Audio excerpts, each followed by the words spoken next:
오늘도 찬양으로 하나님께 나가겠습니다.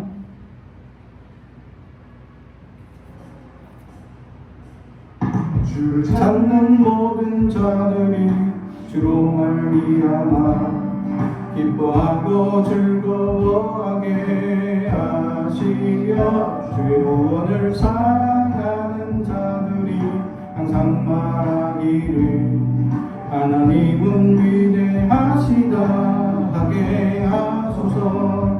주를 찾는 모든 자들이 주로 말미암아 기뻐하고 즐거워하게 하시며 주의 구원을 사랑하는 자들이 항상 말하기를 하나님은 위대하시다 하게 하소서. 주는 나의 도움 나를 건지시느니 여호와여 지체 말고 내게 임하소서. 가난하고 궁핍한 내 마음 가운데 여호와여 속히 임하소서.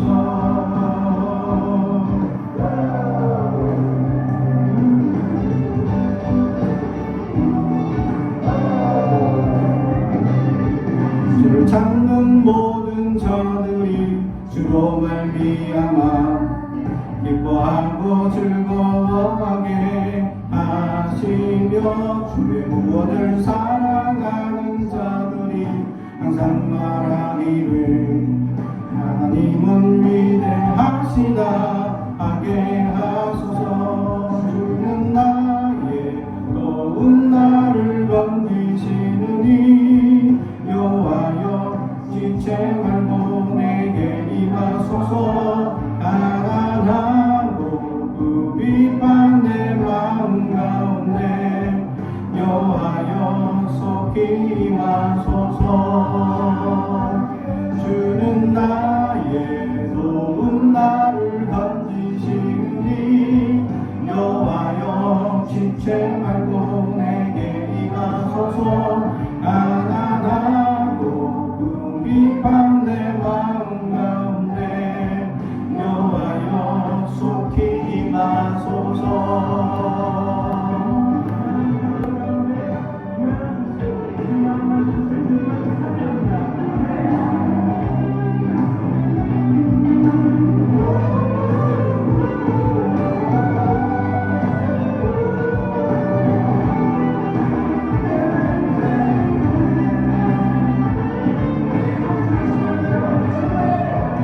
주는 나의 도움 나를 건지시느니 여호와여 지체 말고 내게 임하소서.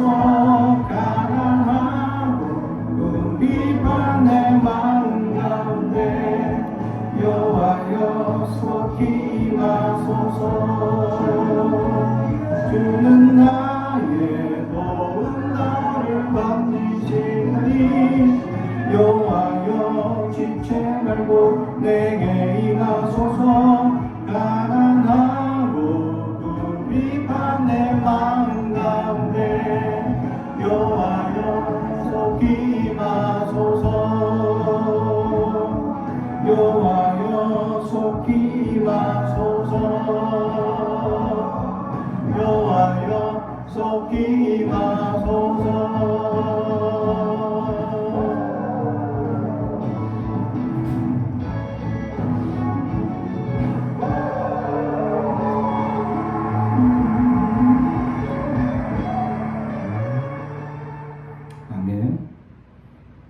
계속해서 주는 내 아버지 찬양합니다.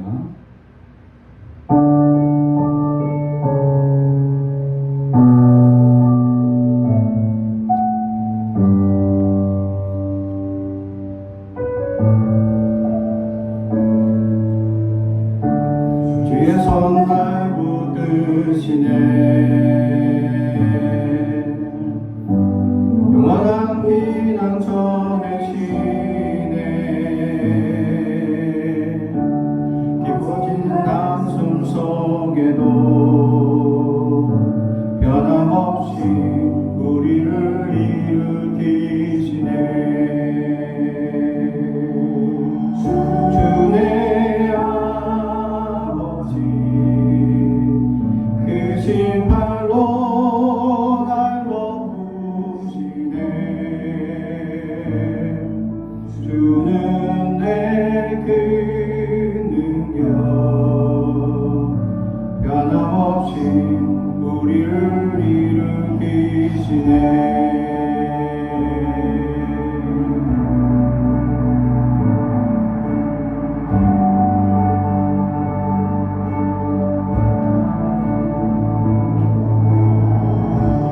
주의 손 날 붙드시네. 영원한 피난처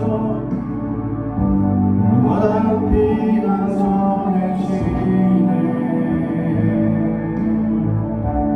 꺼진 한숨 속에도 변함없이 우리를 일으키시네. 주 내 아버지 그 신발로 날 묶으시네. 주는 내 그 능력 변함없이 우리를 일으키시네. 변함없이 우리를 일으키시네.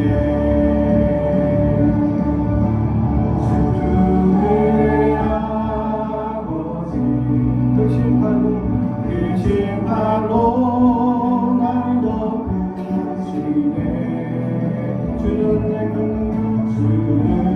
내 그 능력 변함없이 우리를 일으키시네. 주의 손 날 붙드시네. 영원한 피난처 영원한 피난처 되시네. 기뻐진 한숨 속에도 변함없이 우리를 일으키시네. 주 내 아버지 주 내 아버지 그 신발로 날 덮으시네. 주는 내 그 능력 변함없이 우리를 일으키시네. 주 내 아버지 그 신발로 날 덮으시네. 주는 내 그 능력 변함없이 우리를 일으키시네.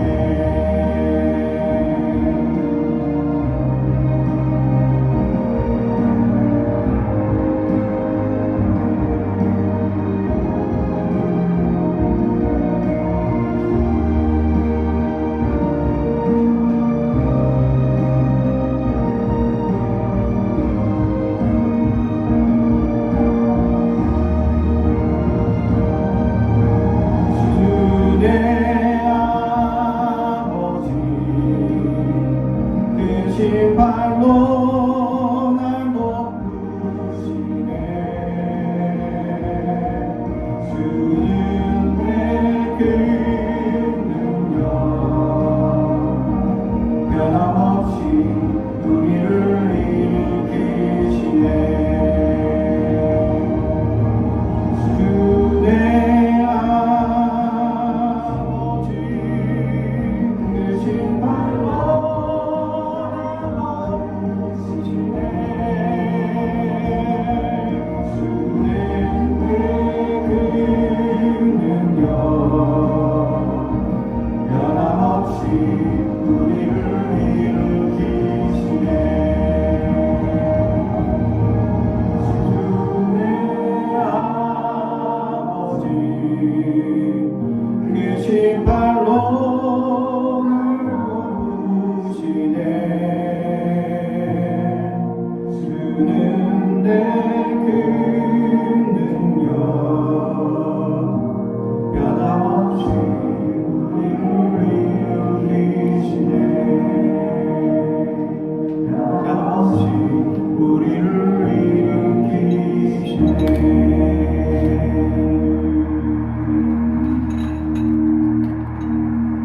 아멘.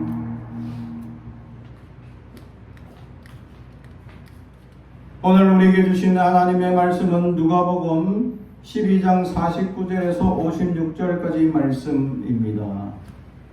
누가복음 12장 49절에서 56절의 말씀입니다.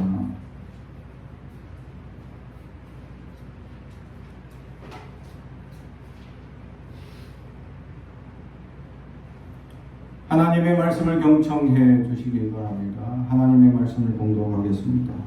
내가 불을 땅에 던지러 왔노니 이 불이 이미 붙었으면 내가 무엇을 원하리요? 나는 받을 세례가 있으니 그것이 이루어지기 전까지 나는 답답함이 어떠하겠느냐?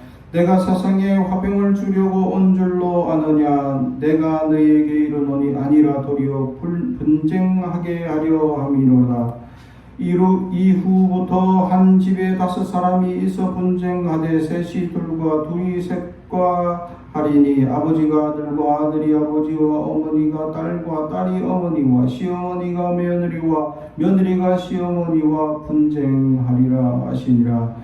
또 무리에게 이르시되 너희가 구름이 서쪽에서 이는 것을 보면 곧 말하기를 소나기가 오리라 하나니 과연 그러하고 남풍이 부는 것을 보면 말하기를 심히 더우리라 하나니 과연 그러하니라. 외식하는 자여 너희가 천지의 기상을 분간하는 줄 알면서 어찌 이 시대는 분간하지 못하느냐.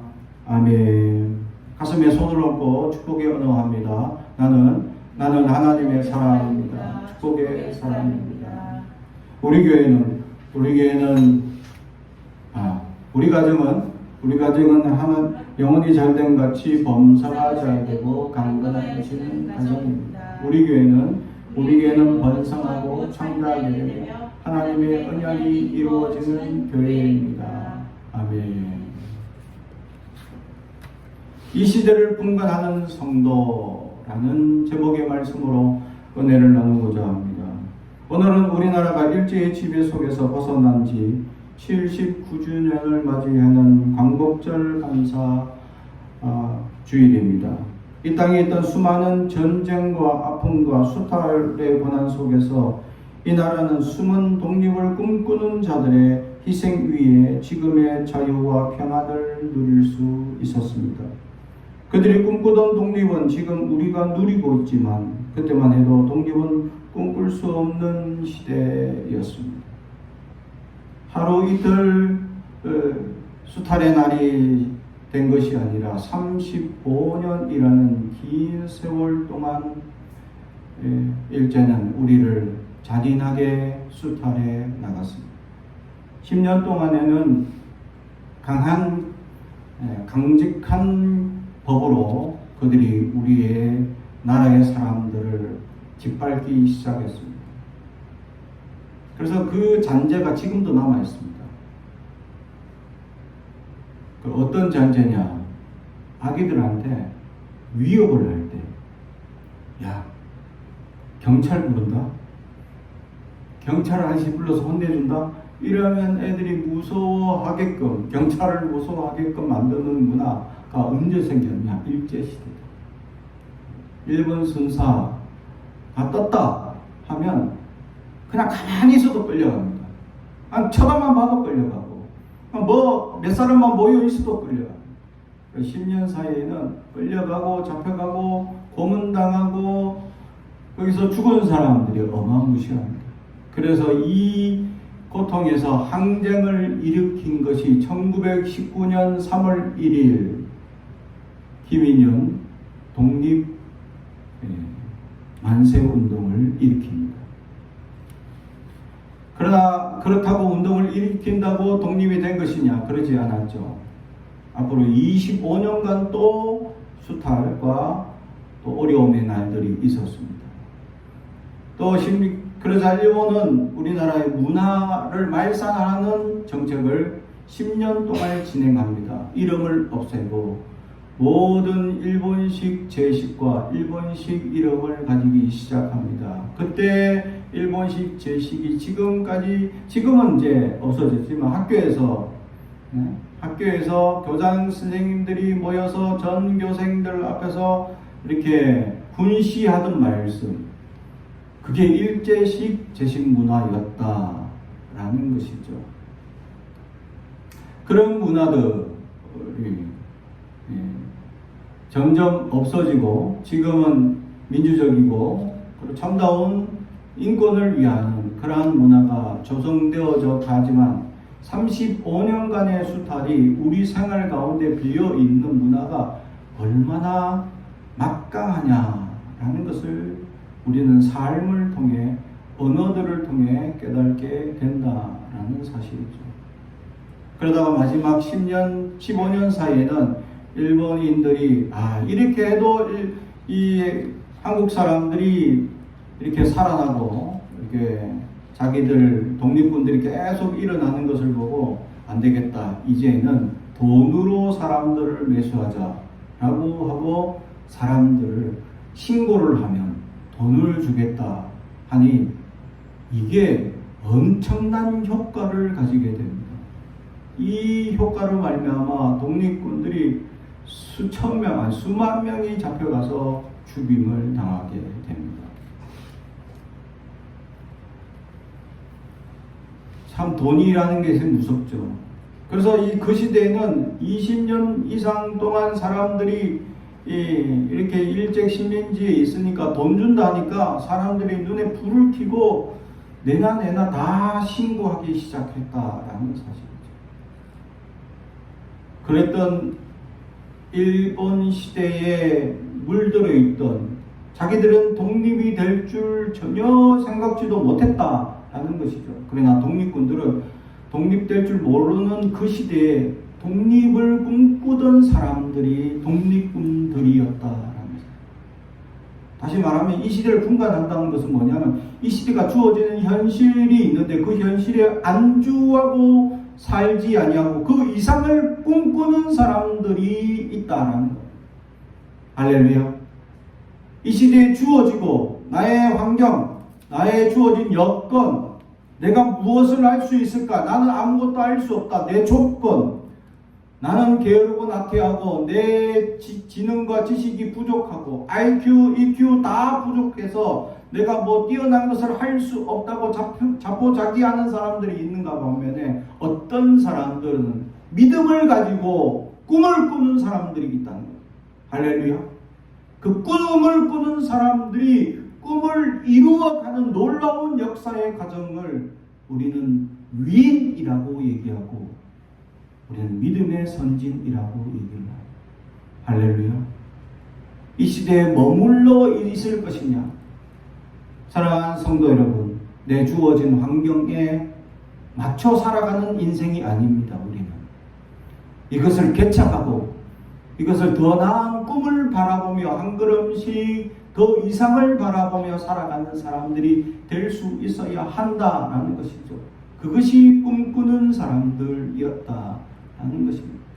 시대를 분간한다는 것은 미래가 암흑이고 아무것도 보이지 않고 현실은 주어지지 않을 것 같고 내 상황과 여건은 아무것도 없지만 하나님이 함께 하신다면 위대한 역사가 이루어지고 이끌어 가실 놀라운 능력을 꿈을 꾸면 경험하게 될 것이다.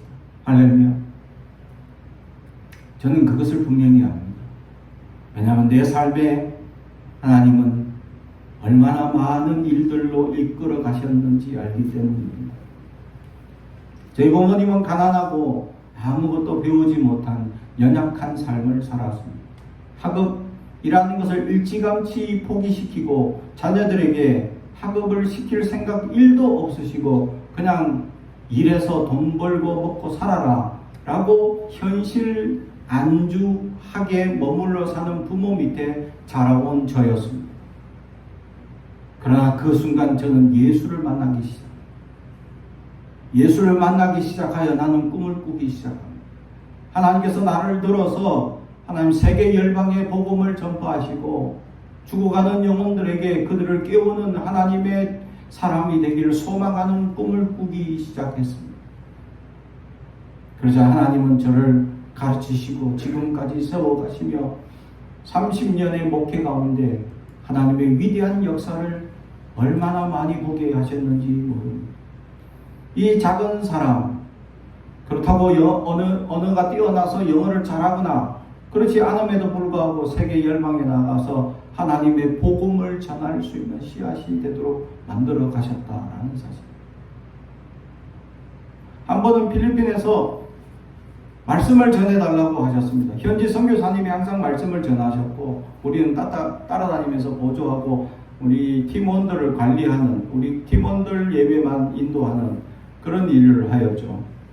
어느 날 선교사님이 현지인들 신학생을 앞두고 설교를 해달라라고 말씀해 주셨습니다. 무슨 말을 해야 될 것인가? 어떤 소망을 줘야 할 것인가? 지금까지 그 신학생들이 졸업하고 난 다음에 교회를 개척하고 살아가는 인생이 정말로 가난하고 정말로 어렵고 정말로 힘든 일을 개척하며 살아가는, 정말 저희보다 더 힘든 삶을 살아가는 그 현실을 저는 보아왔습니다. 어느 교회에서는 부부가 둘 다 신학생인데 아이 하나 키우고 있는데 정말 단칸방, 저 유아실 절반만한 방, 저기 방이 다예요. 저 안에 침대 있고 저 안에 주방이 있고 저 안에 그게 다 있어요. 조만한 유아실 반만. 거기서 살고 있으면서 교회를 짓는데 돈만 생기면 벽돌 한 장 사서 얹고, 돈만 생기면 벽돌 한 장 사서 얹고, 그렇게 해서 3년을 살았는데 교회 한쪽 벽만 겨우 세워놨습니다. 돈만 생기면 그냥 벽돌 하나 사서 이렇게 세우는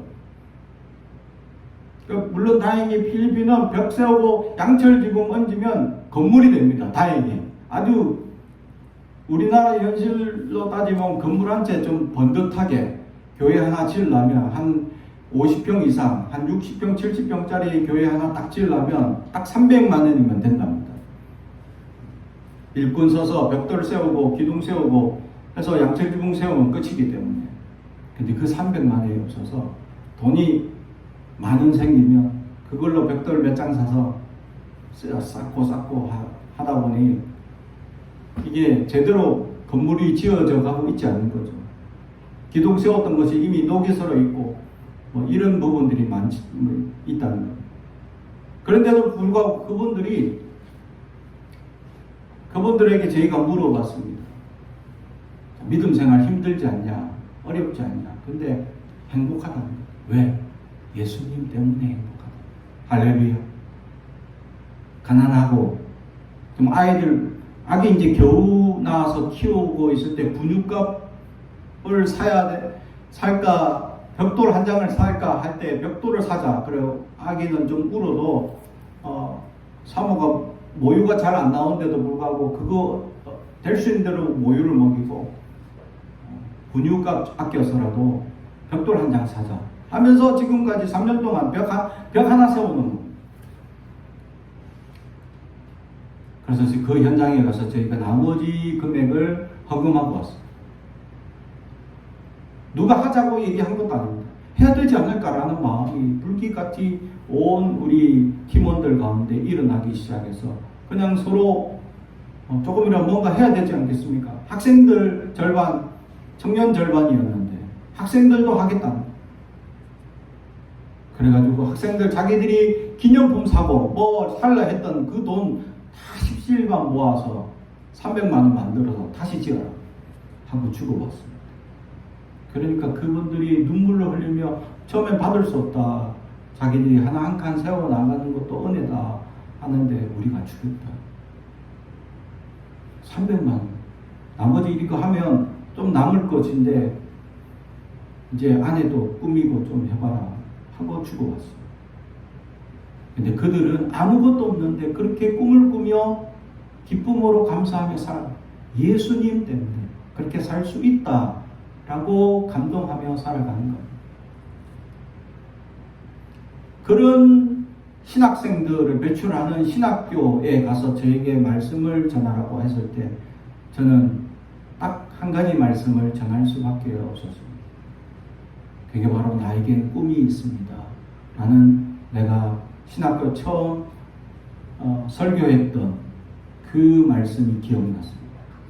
꿈을 꾸며 살아가는 사람들이라는 제목의 말씀으로 꿈을 꿉시다.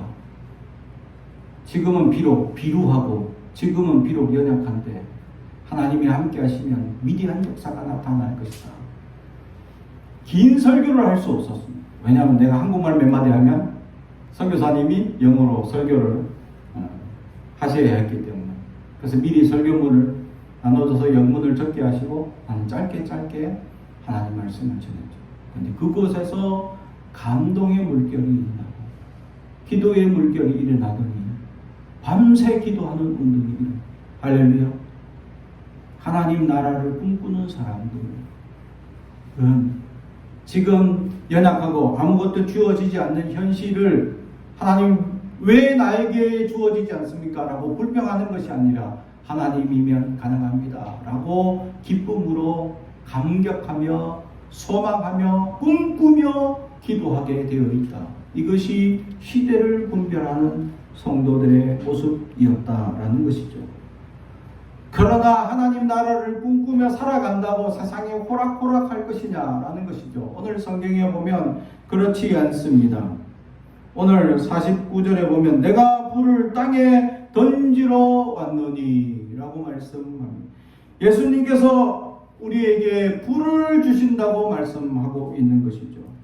예수님을 믿음의 눈으로 일어나게 되는 육체적인 영적인 전쟁을 의미하고 있습니다.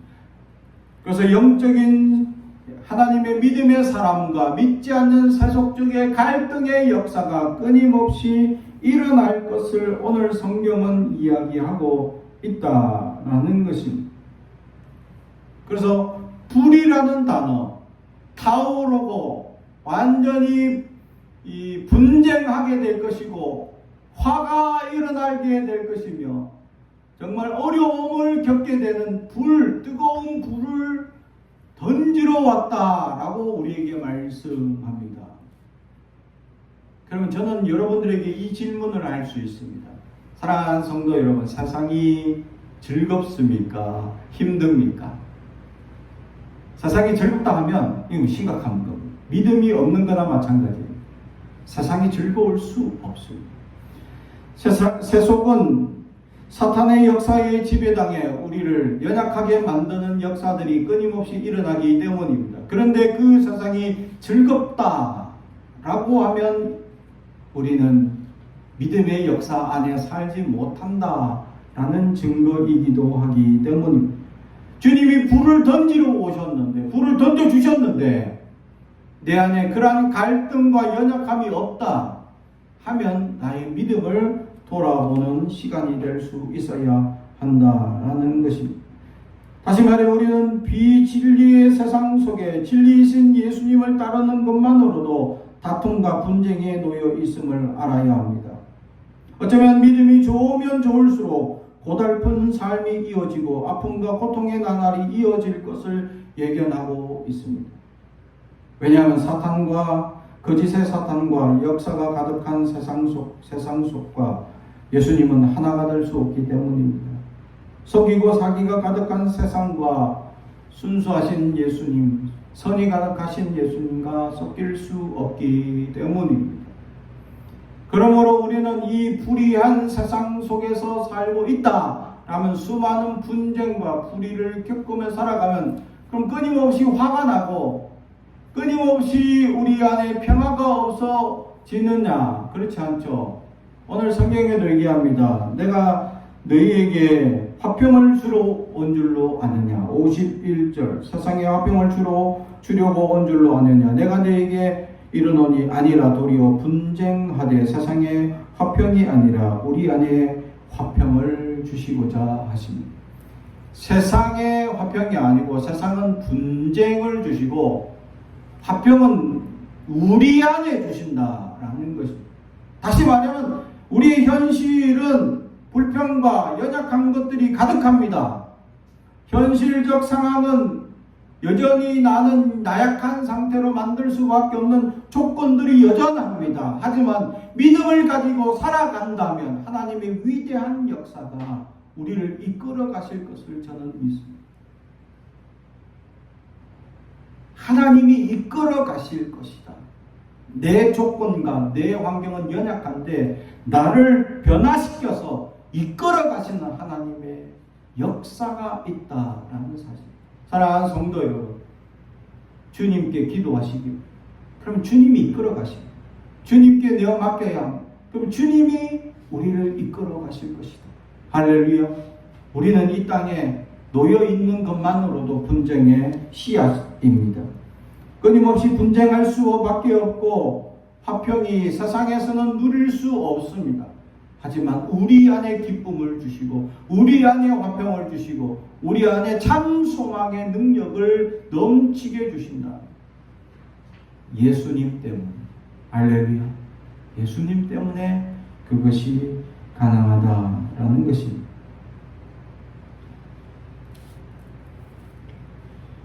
그래서 세상의 분쟁에서 견디는 것이 무엇보다 중요합니다. 이기는 것을 말하는 것이 아닙니다. 세상을 이긴다 할 수 없습니다. 그냥 견뎌낸다 라고 할 수 있습니다. 마태복음 11장 6절에 누구든지 나로 말미암아 실족하지 아니하는 자는 복이 있도다. 아멘. 왜 이 말씀을 하시죠? 세례 요한이 감옥에 갇혀 있어. 세례 요한은 예수님의 세례를 준 자입니다. 예수님을 세례 준 자이면 영성이 얼마나 위대한 사람이냐를 알 수 있는 사람이죠. 예수님이 머리를 숙이고 그에게 세례를 받은 사람입니다. 세상에 이런 사람, 영광을 얻은 사람이 없습니다. 그런데 감옥에 갇혀서 죽기 직전인 상황 속에서 그는 믿음의 연약함을 보입니다. 그래서 제자를 보내서 오실 이가 당신입니까? 라고 물어봐라 라고 제자를 보냅니다. 그러자 제자들이 예수님께 오실 이가 당신인지 우리 스승님이 물어보십니다 라고 대답하자 예수님께서는 내가 지금 하는 그것, 지금 보여주고 있는 그것을 그대로 전해줘라. 가난한 자가 해방을 얻고 병든 자가 노임을 받는 역사. 이건 이사야 말씀, 메시아가 이렇게 오실 것이다 라는 그 말씀이 지금 눈앞에 이루어지고 있는 그 장면을 그대로 스승에게 전해주라. 그러면서 마지막 하신 말씀이 오늘 말씀이죠. 이 말씀입니다. 누구든지 나로 말미암아 실족하지 아니하는 자는 복이 있도다. 아멘. 예수를 믿는 것은 실족하지 않는 겁니다. 다시 다른 말로 하면 끊임없이 실족할 일들이 우리 안에 일어납니다. 그 실족은 어디까지 일어납니까? 오늘 성경에 분명히 콕 집어서 얘기하는데 가족이라고 얘기합니다. 그래서 분쟁을 일으키는데 어떤 분쟁까지 일어납니까? 오늘 아버지와 아들, 아들이 아버지, 엄마와 딸, 딸이 엄마, 며느리와 시어머니, 시어머니와 며느리, 이 가족관계죠. 아주 가장 끈끈하고 가장 가까운 사이인데 서로 실족하게 만드는 사이가 될 수도 있다라는 것을 얘기하는데 실족하지 마라. 근본적으로는 물론 믿지 않는 부모와 믿는 자녀를 의미합니다. 믿음을 가진 부모와 믿음을 가지지 않은 자녀의 분쟁을 얘기하는 겁니다. 사실은. 그러나 이 가족 관계에도 믿음의 관계가 끊어지면 분쟁이 되고 다툼이 되고 실족할 일들이 일어난다. 세상에 가족만큼 가까운, 세상에 가족만큼 믿을 사람이 어디 있습니까? 근데 실족할 일들이 일어나더라 라는 겁니다. 제가 지금 자녀를 키워오며 이만큼 지내보니까 그 말씀이 맞구나 라는 것을 절실히 깨달아 봅니다. 사랑하는 성도 여러분, 가족이라도 믿지 않으면, 제대로 믿지 않으면 실족한 존재가 될 수가 있다라는 것입니다. 그러므로 우리는 세상을 이기려고 용서는 존재가 아니라 우리는 견디다 보니 주님이 이기게 하신다. 할렐루야. 내가 이기려고 하는 게 아니라 주님이 이겨주시는 역사를, 이미 이겨주신 세상을 우리는 경험하게 될 것을 보게 된다. 내가 싸우려고 하지 마십시오. 내가 용서지 마십시오. 그러면 그럴수록 더 힘듭니다. 내가 주님께 내어 맡기기 시작하면 이겨주신 주님께서 이김이 무엇인지를 세상에 살면서 분명히 우리를 보여주실 것이다 라는 것이죠. 마지막으로 56절에 이 시대를 분별하는 자에 대한 이야기를 합니다. 세상에 일어나는 자연환경을 통해서는 세상을 분간하면서 지금 좀 비가 올 것이다, 지금 좀 더워질 것이고, 지금 좀 시원해지겠구나 라고 분간하면서 왜 이 시대는 분간하지 못하느냐 라는 말씀을 하고 있습니다. 우리가 여기서 주목해야 될 단어가 두 가지 있죠. 시대라는 말입니다. 시대라는 말은 일반적인 시대인 크로노스의 단어가 아닙니다. 일반적인 시간대 또 시대의 시간을 의미하는 크로노스가 아니라 하나님의 특별한 시간대인 카이로스를 의미하고 있다라는 사실이죠. 다시 말하면 이 시대에 일어나고 있는 하나님의 특별한 시간대를 분간할 수 있어야 한다라는 것을 오늘 성경은 우리에게 말씀해 주고 있습니다. 분간이라는 단어를 또 한번 우리가 주목해야 하는데, 도키마조라는 말인데 정밀하게 조사하다라는 말입니다. 하나님의 시간대가 여러분들한테 각자에게 주어지는데 이것을 정밀하게 조사할 수 있는 사람들이 될 수 있어야 한다. 이 시대에 전쟁이 일어나고 어디에는 기근과 가뭄이 일어나고 어떤 데는 지금 나라가 가라앉고 세계에 일어나는 정보들 우리는 한 자리에서 다 볼 수 있습니다. 그때 우리가 무엇을 깨닫고 무엇을 보고 있느냐라는 것이죠. 사랑하는 성도 여러분, 이 나라도 또 언제 전쟁의 위험에 휩싸일 줄 모릅니다. 왜냐하면 이 땅에는 국경이 없습니다. 우리나라는 국경이 없습니다. 국경이 없고 뭐가 있죠? 휴전선이 있습니다. 휴전선. 전쟁을 잠깐 멈춘 선이 있습니다. 국경선이 아닙니다. 나라와 나라를 분간하는 선이 아니라 전쟁을 멈춘 선만 존재할 뿐입니다. 언제 전쟁이 다시 일어날지 모르는 이 땅에 살아가는 우리에게 주어진 하나님의 목적이 있을 줄로 믿습니다. 우리는 깨어 이 시대를 분별해야 합니다. 하나님이 주어진 특별한 시간대, 각자에게 특별한 시간대를 주어줍니다. 그때를 잘 활용하고 깨닫고 분간할 수 있는 하나님의 사람들이 되길 주님의 이름으로 축복합니다. 기도하겠습니다. 사랑과 주인과 되가신 아버지 하나님 감사합니다. 오늘도 우리에게 하나님 이 시대를 분간하기를 원하는 주님의 말씀을 깨닫게 하옵소서. 하나님, 세상에 불을 던지러 왔다. 또 주님, 우리에게 화평을 주러 왔느냐, 나는 분쟁을 주러 왔다고 말씀하신 하나님의 오묘한 깊은 말씀을 깨닫는 우리가 되게 하시고, 하나님의 말씀 속에서 우리가 진정 하나님 앞에 분간하고 깨닫는 하나님의 말씀이 우리 안에 머물게 하옵소서. 예수님의 이름으로 기도하옵나이다. 아멘.